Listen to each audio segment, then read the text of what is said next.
Ibu Pertiwi, Hari Lestari, wanita tertinggi, sinar yang berkarya untuk negeri, yang terbaik bagi Indonesia.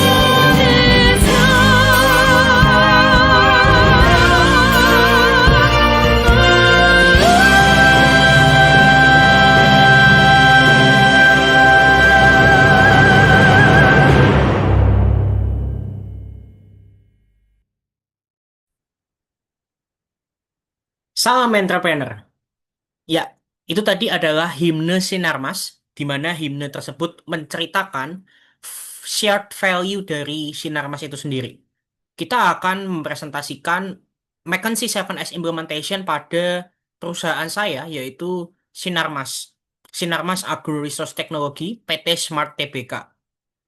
Ini akan digunakan untuk memenuhi tugas sesi 16 ALP di mata kuliah Entrepreneurial Project 2 dengan dosen pengampu Dr. Erik Haryanto, STMM, CIHCM, CIPA, CMCCCD. Jadi, shared value daripada Sinarmas seperti lagu tadi yang sudah diceritakan itu menjadi dasar daripada McKinsey 7S Implementation yang akan saya presentasikan pada kesempatan kali ini. Ya, saya akan membahas mulai dari shared value, 7S, kemudian hard element, self, dan juga soft element pada McKinsey itu sendiri. Sedikit company profile dari perusahaan di mana saya bekerja. Nama perusahaannya, seperti yang saya sebutkan tadi, PT Sinarmas Agro Resource and Technology, TBK, disingkat menjadi PT Smart TBK, sudah berdiri sejak tahun 1962, IPO di tahun 1992. Kegiatan usaha utamanya perusahaan agribisnis yang terintegrasi terbesar di Indonesia yang berfokus pada kelapa sawit.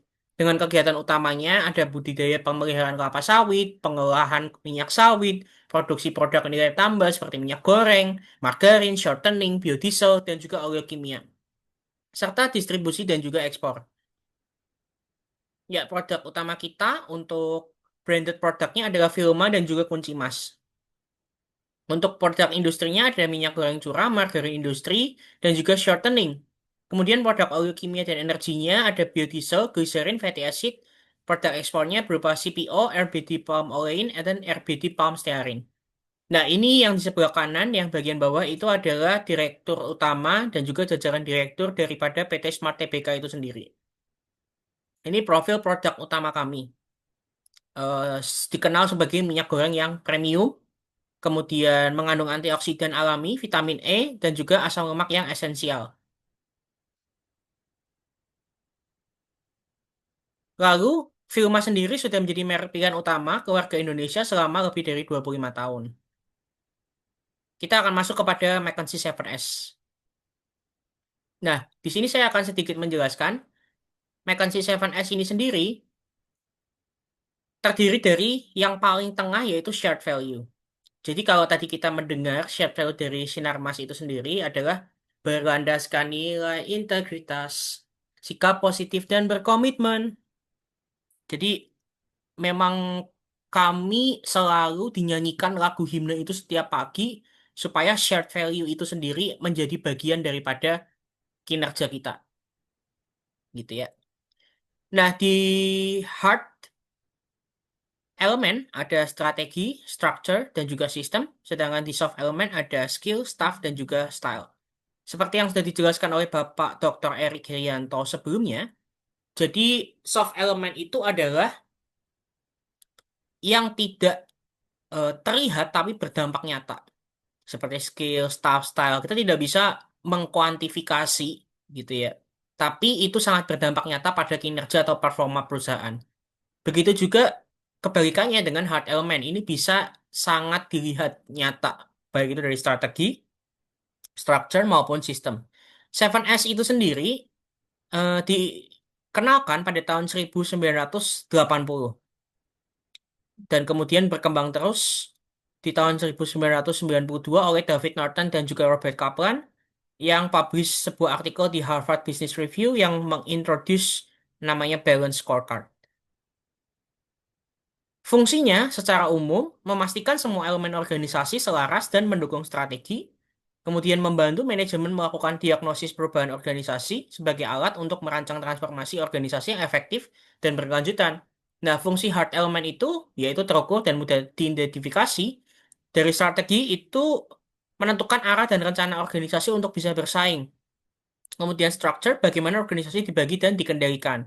Sistem, prosedur formal, dan sistem operasional. Untuk fungsi dari soft element, shared value, karena itu memang abstrak dan sulit diukur ya, tapi menjadi nilai inti yang menjadi fondasi budaya organisasi.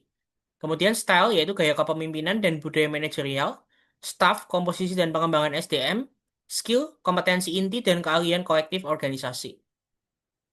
Kita akan masuk kepada hard element.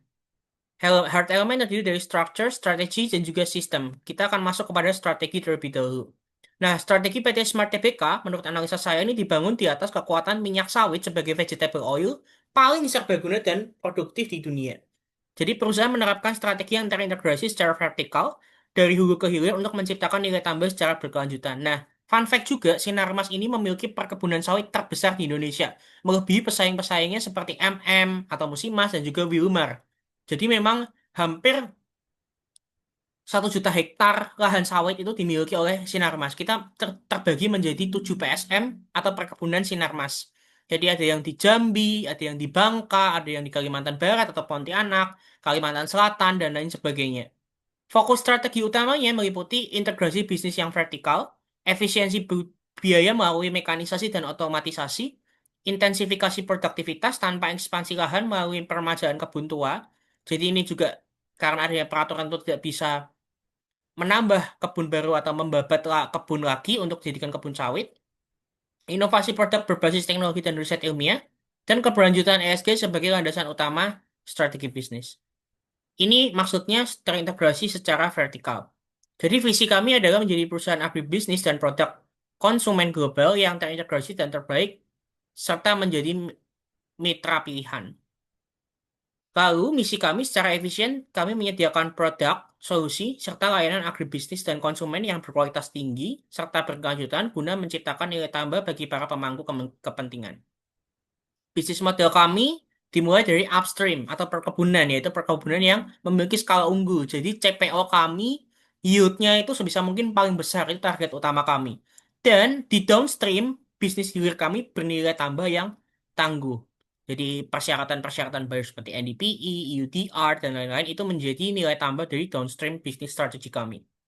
Nah, penjualan bersih dari segmen integrasi usaha produk konsumen dan aktivitas perdagangan naik 21% menjadi 74, triliun dibandingkan tahun sebelumnya. Jadi ada peningkatan yang cukup signifikan.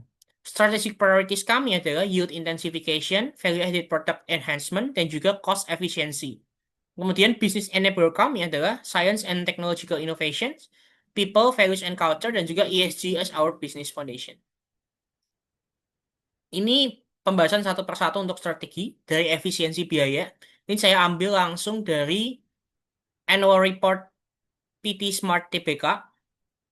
Jadi efisiensi biaya ini kami lakukan melalui mekanisasi dan juga otomatisasi terbukti dari penghargaan Indy 4.0, pengakuan atas keunggulan Smart Factory. Jadi basisnya sudah smart, sudah automation, sudah sangat luar biasa.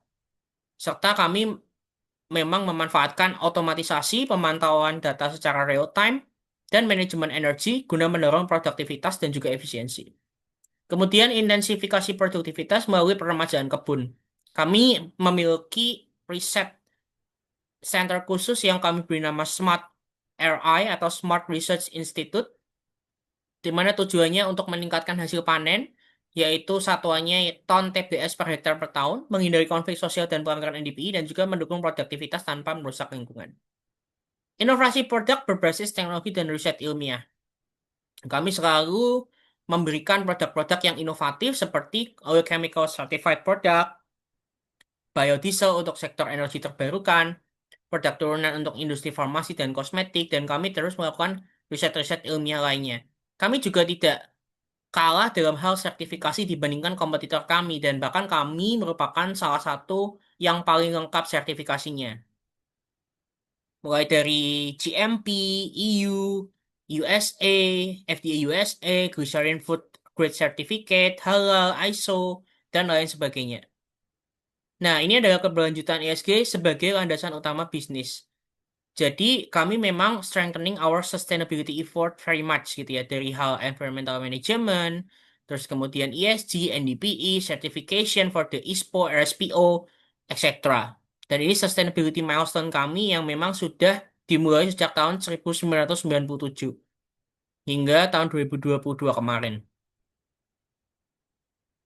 Innovation strategy kami, innovation for strategy yang saya usulkan untuk PT Smart Tbk karena diversifikasi portofolio itu diperlukan ya, apalagi saat ini harga CPO itu sangat tinggi sehingga pasar mengalami kejenuhan. Jadi kita bisa beralih kepada produk yang berbasis regeneratif dan berbahan baku alternatif berkelanjutan. Jadi sawit itu memang dikenal di dalam industri komoditas itu sebagai high risk commodity. Karena mereka memang mengambil karbon cukup banyak, apalagi jika memerlukan land use change. Contohnya yang saya usulkan kita mulai bisnis sunflower oil, coconut oil, dan juga olive oil. Alasannya karena regulasi baru seperti EUDR mewajibkan bukti traceability atau ketelusuran bahan baku non-deforestasi. Konsumen global semakin menghindari produk berbasis sawit karena isu deforestasi, kemudian menjaga daya saing dan memperkuat license to operate secara global.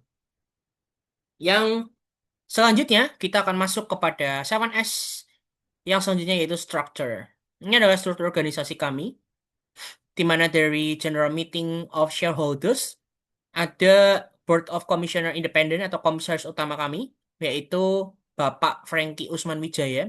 Jadi keluarga Wijaya ini adalah owner ya, kalau di istilah kami, owner daripada Sinarmas itu sendiri.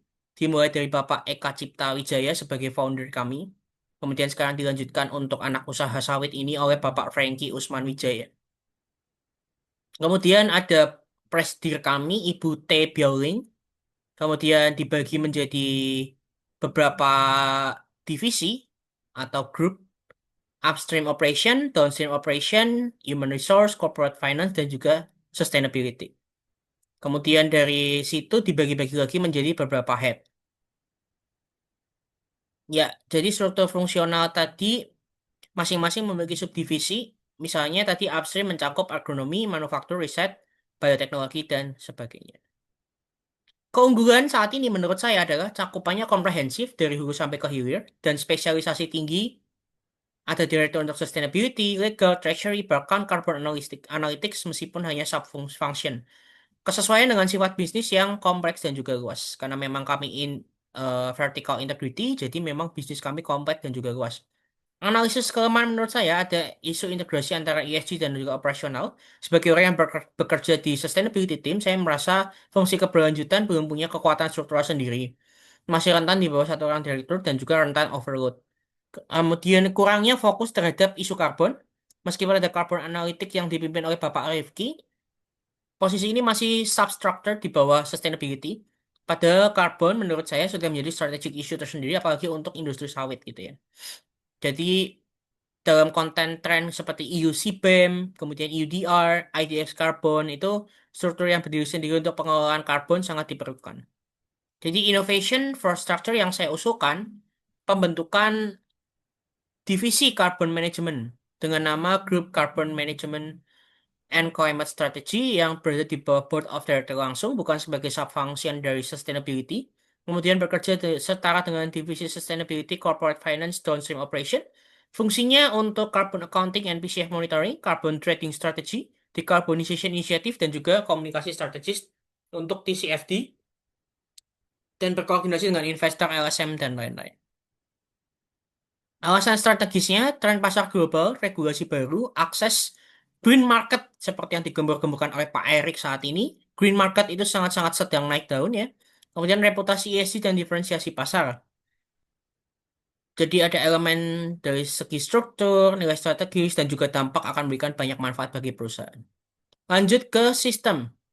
Sistem yang berlaku di PT Smart TBK saat ini ada real-time covering di perkebunan kami, ada automasi pabrik pengolahan. Jadi kedua-duanya itu memiliki manfaat yang cukup besar ya dari segi sistem. Manfaat untuk yang pemantauan real time di perkebunan antara lain meningkatkan efisiensi penggunaan pupuk dan air, meminimalisir kehilangan hasil panen, mempercepat identifikasi masalah di lapangan seperti hama, banjir, dan kekeringan. Manfaatnya untuk otomasi pabrik pengolahan, meningkatkan efisiensi energi dan rendemen produksi, menurunkan potensi kesalahan manusia, kemudian meningkatkan konsisten mutu produk. Dari yang ketiga ada smart trace, manfaatnya untuk mendukung audit, meningkatkan kepercayaan pasar dan juga menjadi alat komunikasi. Karena smart trace ini adalah kalau tadi kita ingat adanya persyaratan untuk kemampuan telusuran atau traceability. Jadi lewat smart trace ini kami bisa melakukan penelusuran hingga perkebunan sampai ke konsumen akhir. Kemudian sistem manajemen mutu ISO dan laboratorium kami tentu saja sudah tersertifikasi semua. Tantangannya antara lain adanya kebutuhan untuk keterpaduan data antara unit dan juga mitra rantai pemasok. Kemudian kendala transformasi sistem di area terpencil karena memang kita tahu bahwa perkebunan sawit itu memang konektivitasnya rendah ya di beberapa titik ya. Kemudian kesiapan SDM untuk digital ya karena memang tidak semua karyawan siap dan memiliki kemampuan untuk mengoperasikan sistem digital dengan efektif. Kemudian memang kita butuh pelatihan berkelanjutan dan sistem yang lebih ramah pengguna. Kemudian kita masuk kepada 7S yang soft element. Jadi di soft element ini kita akan masuk kepada yang pertama shared value. Kalau kita lihat di sini shared value itu ada di tengah ya, benar-benar di tengah menjadi pusat dari segalanya yang menentukan hard element dan soft element. Tapi memang karena dia intangible gitu ya, dia akan masuk kepada soft element. Nah, seperti yang saya ceritakan sebelumnya, lagu yang saya setelkan atau putarkan di awal, seperti berlandaskan nilai integritas, sikap positif dan berkomitmen, perbaikan yang berkelanjutan, inovasi, dan tetap loyal. Yaitu gerakan yang terus kita setiap hari nyanyikan bersama ya di Sinarmas ya. Itu menjadi our shared value kami. Dan budaya kita adalah prestasi, ownership, collaboration, dan juga people. Ya, bahkan kini dipampang secara nyata di website kami, nilai-nilai perusahaan kami. Masuk kepada skill. Saya melakukan beberapa analisa untuk keahlian utama dari perusahaan ini yang dibutuhkan ya, atau yang tersedia. Kemudian saya mendapati bahwa kami ini sangat kuat di agronomi dan juga riset bioteknologi sawit, salah satu yang paling maju di Asia Tenggara. Kemudian sustainability governance dari sistem traceability berbasis blockchain, smart trace tadi, hingga pelaporan TCFD. Kemudian otomatisasi dan digitalisasi perkebunan, penggunaan SCADA, JIS, drone, sensor kelembapan, dan lain-lain, manajemen risiko dan logistik supply chain, dan juga kemudian saya menganalisa apa kalian yang dibutuhkan ke depan, PCF calculation, AI for precision agriculture, human rights, risk mapping, and FPIC implementation, bioenergy, dan circular palm-based innovation. Saya rasa ini adalah hal yang dibutuhkan ke depannya. Jadi untuk saat ini, PT Smart secara konsisten membangun keunggulan kompetitif melalui dua dimensi keterampilan. Ada hard skill dan juga soft skill. Untuk hard skill tentu saja langsung berkaitan dengan pekerjaan masing-masing di kebun, di pabrik, kemudian di head office, IT-nya, dan lain-lain ya. Lalu kemudian untuk soft skill, kami memiliki corporate training program secara berjenjang mulai dari Supervisor Management Development Program atau kami singkat menjadi SMDP dan juga Middle Management Development Program untuk MMDP untuk meningkatkan kapabilitas manajerial menengah. Kemudian kami juga ada pelatihan bulanan soft skills seperti problem solving and decision making dan cooperation using Lego Serious Play seperti yang tertera di sebelah kanan ini ya. Jadi kami tim HR kami learning and development-nya mengajak kita untuk training dengan Lego Serious Play dengan Lego gitu ya, sangat menarik lah untuk para karyawan. Kemudian tantangan dan gap kompetensi kebutuhan keterampilan baru yang belum dikuasai penuh menurut saya adalah labor market dan PCF, conflict sensitive stakeholder engagement khususnya di wilayah rentan konflik sosial dan plasma, AI for plantation decision making, circular economy and regenerative agribusiness. Kemudian perluasan soft skill menuju gaya kerja agile dan inklusif. Pelatihan saat ini masih fokus pada problem solving dan collaboration.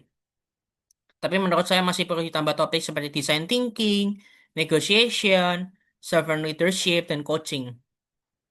Inovasi saya untuk perusahaan, saya mencetuskan yang namanya Smart Learning Galaxy. Jadi konsepnya integrasi sistem pelatihan formal, informal, digital, dan eksperiental dalam satu platform pembelajaran yang terstruktur. Jadi program andalannya Smart Skill Academy, Lighthouse Rotation Program, kemudian ESG Learning Passport. Dengan pilar-pilar pelatihan dari core skill, adaptive skill, future skill, culture skill, dan juga talent acceleration, dengan contoh-contoh kegiatan sebagai berikut dan target semuanya. Jadi ini adalah inovasi yang saya berikan untuk perusahaan. Kita masuk kepada staff. Nah, saya menganalisa ya, spesialisasi apa yang harus ada dalam tim. PT Smart TBK saat ini membutuhkan dan juga telah memiliki spesialisasi di bidang agronomi dan bioteknologi, keberlanjutan atau sustainability, kemudian digital dan IoT, legal and compliance, kemudian traceability dan blockchain. Posisi apa yang harus diisi dan diperkuat? Carbon Trading Specialist untuk menghadapi pasar karbon, kemudian Community ESG Officer, Digital Operation Coordinator, dan juga Climate Risk Analyst. Apakah ada kesenjangan kompetensi? Menurut saya, ya, ada gap signifikan di level lapangan, seperti operator kebun yang belum siap dengan teknologi yang berbasis digital. Jujur saja gitu ya. Lalu keterbatasan SDM lokal yang menguasai ESG, karena ini mungkin hal baru gitu ya. Kemudian kurangnya regenerasi pemimpin lokal di bidang sustainability, riset, dan agribusiness strategies. Kemudian, sebagai perusahaan besar, PT Smart memiliki komposisi staf yang luas, mencakup tenaga kerja di kebun, pabrik, laboratorium, riset logistik, hingga tim strategis. Jadi struktur stafnya terbagi menjadi tenaga ahli teknis, profesional, digital data analis, staf pendukung, dan juga administrasi.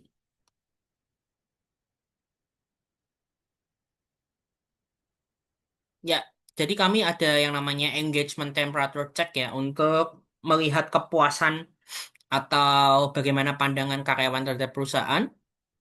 Jadi dari sisi leadership memang ETC ini 93% karyawan sudah berpartisipasi dan 90% hasilnya memberikan hasil yang positif terhadap perusahaan.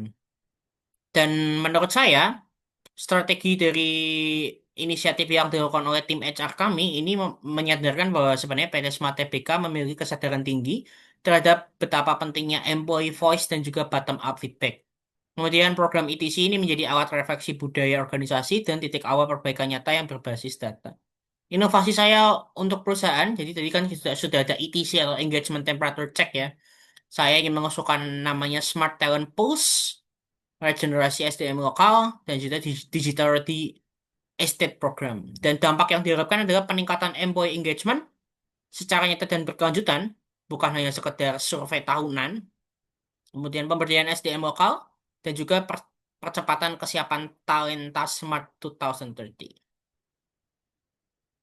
Ya, ini adalah gaya kepemimpinan, top down, teknokratis ya, kalau kita lihat ya di PT Smart ini, terus proyek-proyek baru kadang mulai muncul pendekatan yang lebih kolaboratif atau agile. Hasilnya apakah efektif? Ya, sangat efektif dalam memastikan kepatuhan, stabilitas, dan ketertiban prosedural, tapi kurang efektif dalam mendorong inovasi lintas fungsi, kelincahan adaptasi, dan juga keterlibatan lintas hierarki. Apakah anggota tim menjadi lebih kooperatif atau kompetitif? Di unit ini dengan tujuan operasional terukur, cenderung kooperatif secara fungsional tapi terisolasi secara struktural. Pada proyek lintas fungsi, masih terdapat silo dan juga gesekan antar fungsi.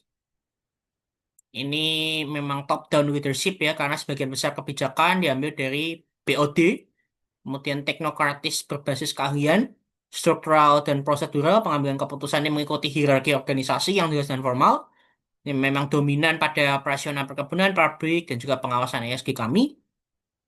Tapi memang style leadership kami sudah mulai memikirkan adanya regenerasi dengan training-training yang diberikan, yaitu bagi orang-orang yang ingin promosi, akan diberikan training Supervisor Management Development Program dan juga Middle Management Development Program.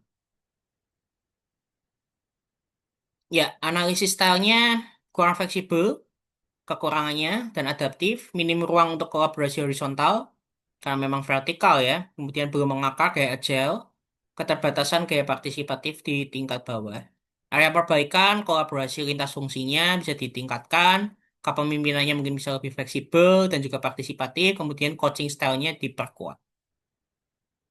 Saya ingin mengusulkan untuk style ini Agile ESG Pods, yaitu tim kecil lintas fungsi yang dibentuk untuk menyelesaikan proyek strategis ESG tertentu dalam waktu terbatas dengan otonomi tinggi. Dan konsep ini mengadaptasi pendekatan Agile Scrum yang umum di perusahaan teknologi dan kini diadopsi di sektor manufaktur dan agribisnis.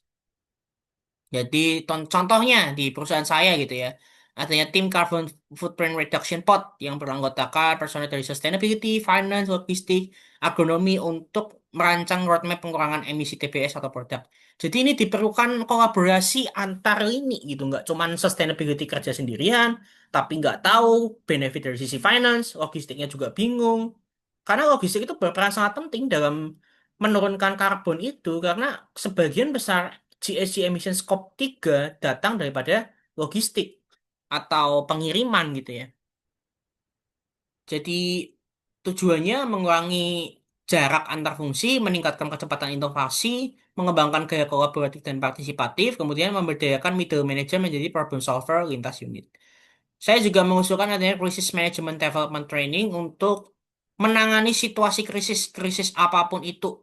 Tujuannya untuk meningkatkan kemampuan pemimpin dalam mengambil keputusan cepat di bawah tekanan, membekali staf lapangan dengan protokol dan pola pikir antisipatif terhadap eskalasi isu, memastikan respon krisis yang terkoordinasi dan selaras antara tim lapangan dan manajemen pusat, kemudian mengurangi resiko reputasi dan operasional berdampak ke investor dan juga mitra buyer. Tentu saja manfaat tambahannya mendorong kepemimpinan yang berani, solutif, dan resilient. Kemudian menumbuhkan kepercayaan diri staf dalam menghadapi situasi tak terduga dan meningkatkan respon kolaboratif antar fungsi. Kemudian leadership listening circle ini saya sangat mengusulkan ini ada forum bulanan informal antara direksi atau GM dan karyawan operasional untuk mendengar aspirasi, hambatan kerja, saran langsung dari lapangan gitu. Contoh penerapannya LLC khusus operasional Pasma, mendengar dari food assistant, koordinator petani, kemudian LLC di kebun atau leadership listening circle di kebun digelar di MES atau camp secara sederhana namun konsisten gitu. Tujuannya untuk membangun kepercayaan dua arah, menumbuhkan gaya kepemimpinan berbasis empati dan pendekatan humanis, dan juga mengurangi gap antara pusat dan daerah. Terima kasih banyak atas kesempatannya. Salam entrepreneur.